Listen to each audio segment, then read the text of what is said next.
gamers, gals, non-binary pals. It is I, Stevie, and I want to talk about a quick little just like discussion about what I like about Yu-Gi-Oh! It's called playing cards. Who could have foreseen this coming?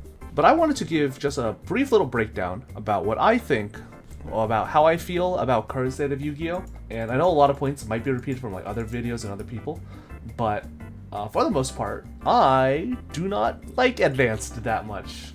Advanced kind of sucks. So, Stevie, why do you hate Advanced? You did pretty well at the last YCS. Don't you want to continue that win streak and blah blah blah blah blah? Well, that is true to an extent. I did enjoy playing at the YCS. YCS Anaheim was probably my best performance at an event of this scale. If you guys aren't aware, again, gonna perpetually flex this. X1 day one and ended and bubbled like top 32. Who gives a shit? You know, it was fun. I gotta just have some fun. Got a feature match. Gotta have a little bit of swag, and it was like just a very enjoyable experience overall. However, when it comes to what was actually seen at Anaheim, I believe that I just had a very, very lucky run. Without a doubt, I got extremely, extremely lucky. Because let's take a look at like a lot of these decks and what they were kind of doing their best to do. Alright, let's see Malice. Malice, it's basically just an FTK deck where you make a combo slot board of like 10 billion negates. Okay, sure, whatever. That's, you know, there's always going to be something like that. Yummy Mitsurugi. This is like a combo slot deck that just ends to put up 10 billion interruptions and kill you on the crackback with infinite follow-up because, oh my god, this deck is disgusting. Okay, sure, you know, it's like a little frustrating, and it is kind of silly that there is a one-card bridge between the two decks, such as with Zombie Vampire and fucking Arglight, but whatever. Okay, sure. What about Branded Draco Tail? This is a deck that's kind of just fair. I have no issues with Branded Draco Tail. I guess my issue is that it's good, and I'm bad at the deck. Let's look at these side decks. Floodgate number 1, Floodgate number 2, Floodgate number 3. Let's look at a top 4 deck list. I see. I guess I'm getting hand looped and bagushka'd and detonated. Couple of floodgates here, little featherstorm here. Okay, what about the winner? What about the winner of the YCS? Is that a floodgate I see? Oh, it's Krishan K9, a deck that shits out a bunch of negates and interrupts that says break my board, and if you don't, I'm gonna kill you on the follow-up. Cool. Also fucking D-barrier. Oh my fucking god, this card's everywhere. It was crazy. I think up to 14 rounds, I got D-barriered like one time. Not gonna lie, if you didn't go in the future, you probably would have made it to top 16. I probably would have like topped the YCS. I probably would have made top 8. Because it was crazy. Because the next 3 opponents, they all just looked at me and said, I saw your feature. You're going first. When I lost those dice rolls, and I'm like, oh my god, whatever. Again, I can't be too mad. Are you a fan of Genesys? Have you ever wanted to play a tournament with real prizing on the line that wasn't a Steam gift code? Have you ever wished that Farfa's tournament was actually a best of 3? Well, today I'm proud to announce the start of the Blunder Bash, a community Genesys tournament with an amazing prize for first place, the official YCS Anaheim Genesys game mat. It fell off the back of a truck, so stop asking questions. Tournament structure is a standard best of 3 100-point format held on Dueling Book on October 25th, 11 a.m. PST. It will be hosted in my Discord server, which you can find in the description. There will be a limited entry event of 32 players where we are looking to feature unique decks. In fact, we'll be doing our best to make sure that there's only one version of every deck/variant to be hand selected and picked. So there's only going to be one Vanquished Soul player, like amongst our midst, God bless. So if you want your best chance at being selected, pick something fun and unique, but don't be afraid to go all out. Check out the Discord server down below for more details. Now, back to the video. Now, what do I think of this format as a whole? I think that this format is extremely frustrating to play. I know this is a very common sentiment that just goes throughout all the time, but I think decks genuinely just do too much. But like, there is the argument that can be made, like, in the past with, like, Ryziel, like, sure, if you, like, imperm Ice Ryziel, they don't have a 4, they pass turn, or you imperm Dormouse, they pass turn. Decks are being evolved in a way that they no longer lose to these points of interaction. Think of, like, Yummy just immediately making the Link 1, or, like, Habakiri basically being, like, uninteractable, because you can't, like, imperm Saji, for example, or you can't, like, Nibiru them efficiently.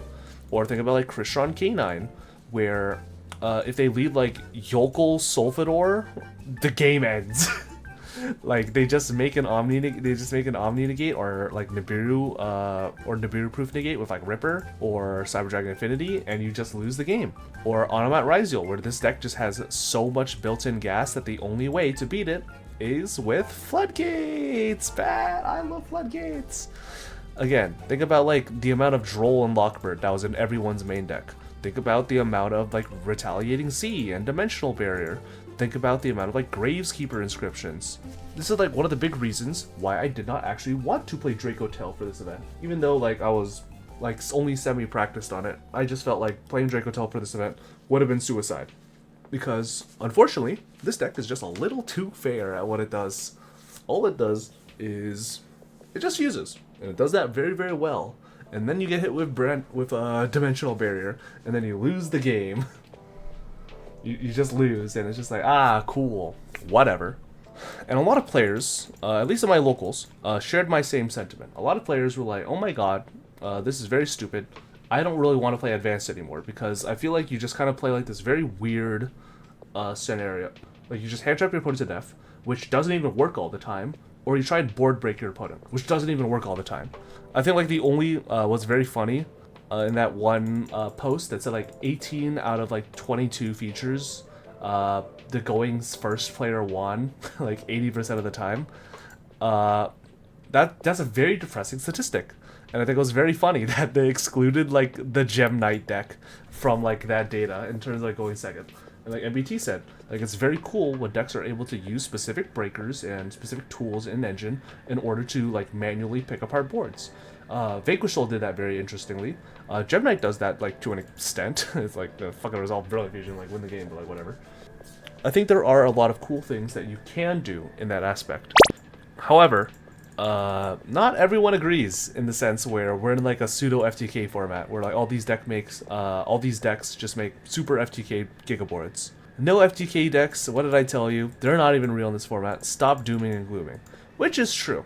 However, there is also this idea that exists that just because something is objectively good, or even the best, it doesn't mean that people are going to take it. I think that objectively, one of the best things that you can be doing right now is either play like Yummy or like Krishan K9. And Yummy basically makes an FTK board, and Krishan K9 basically literally makes an FTK board with like Durandal, or whatever it's called. However, people naturally gravitate away from these sort of decks because it is not a sort of deck that they enjoy playing. One of my friends, Zach, he is like, I do not like Floodgates. I know they are good, I know they are strong, but I will personally never play them because it interferes with the idea of what I want to be playing for Yu-Gi-Oh! And I understand that, even though that is a sentiment that will cost him match points, it is a very, very valid response in regards to like, this is a style of Yu-Gi-Oh! That I want to play, and I will not feed into the mechanism known as Konami Incorporated. And that is very, very cool. However, that sort of sentiment can bleed into events like this, where people can be very discouraged from watching an event like Anaheim and either just feel like they don't want to have to play those decks and gravitate towards something like Draco Tail, or they will just take them out of their decks entirely. Because maybe they'll like subconsciously be like, oh, like Mjolnir's bricky, or like I don't have enough time to learn like Krishan K9 or whatever. Again, these decks are extremely hard. This is a very difficult format, which also contributes to people not having the time nor like mental energy to put into learning a deck. Like it is very, very difficult to learn either Yummy or Draco Tail or whatever on like a tournament YCS optimal level. One of the main reasons why I stuck with Gem Knight was because it's just a deck that like fucking plays itself. You activate Brilliant Fusion, like you win the game.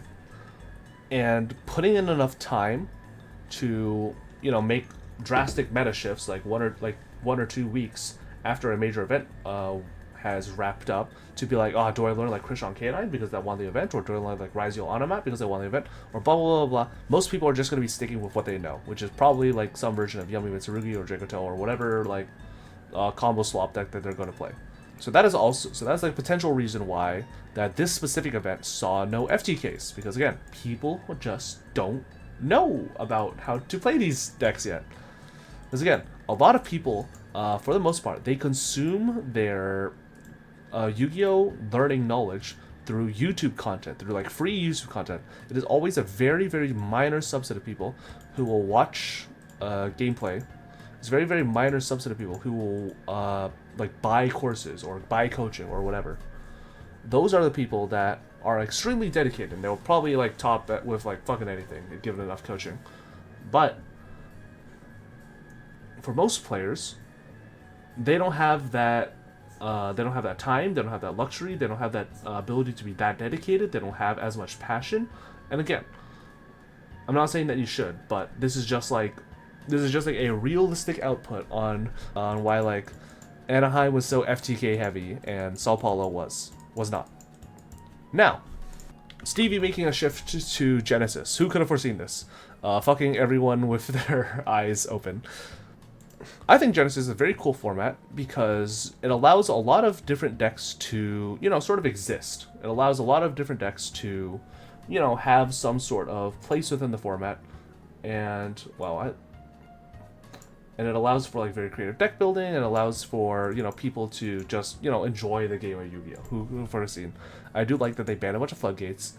However, one of my main issues with Genesys is, at least currently, a lot of cards are very underpointed, and a lot of archetypes are very underpointed. They have like Vanquish Soul, for example. Like, what the fuck, bro? This is stupid. Let's look at like Radiant Typhoon. Again, very powerful archetype, just extremely underpointed. Is this a 11 card extra? I'm not gonna question that. Another thing I dislike is because like hand traps and specific board breaking tools are not as available. It does make playing against certain kinds of decks very frustrating. Odeon is like the very prime example. This deck is so fucking broken. If you like win the dice roll of this deck, oh my god, your opponent just can't do anything. The game just ends. Because cards like Ash Blossom or Imperm or Valor for cards like Man with a Mark, which are very easy to interact with in the TCG, are much less likely to be ran into over the course of a Genesys event. Like, let's say there's an 8-round Genesys event, and like for some reason Vanquish still exists. The Vanquish is the only deck that can like realistically run Ash Blossom. Maybe like one other deck, but if you consider over an 8-round event, you're going to be playing against like 3 Vanquish players. That means there's only like a 1 in 3 chance in each of those games where you get like ashed. And even then, Ash does not automatically mean your turn ends. So like, I guess Ash is only stopping you for like 1 out of 9 matches. But you can see very much where, at a certain point, decks can feel almost uninteractable with.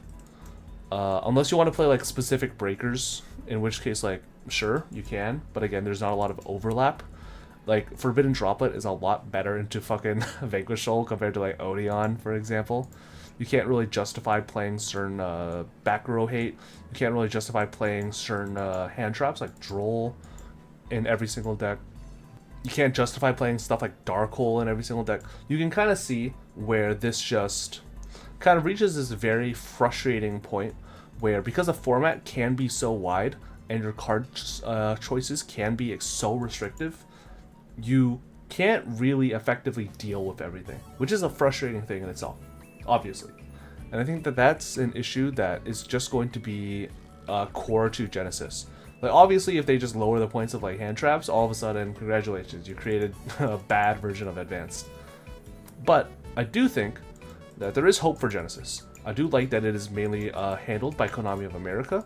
I do like that with my conversations with Konami of America, that because this is mainly separate from the OCG, they are able to be a lot more verbal in regards to what they are able to balance. I do like that they are able to much more clearly communicate with players and receive feedback from players and engage in this type of stress testing that we saw at Anaheim with like a little last turn.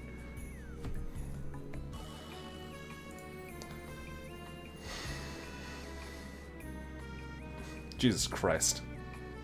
This is just, oh my fucking god, whatever. Now, end of the day, do I like Advanced or Genesys more? The answer is always going to be Genesys. I think that a format that prioritizes banning floodgates and banning uninteractive gameplay is always going to be better than Modern Advanced.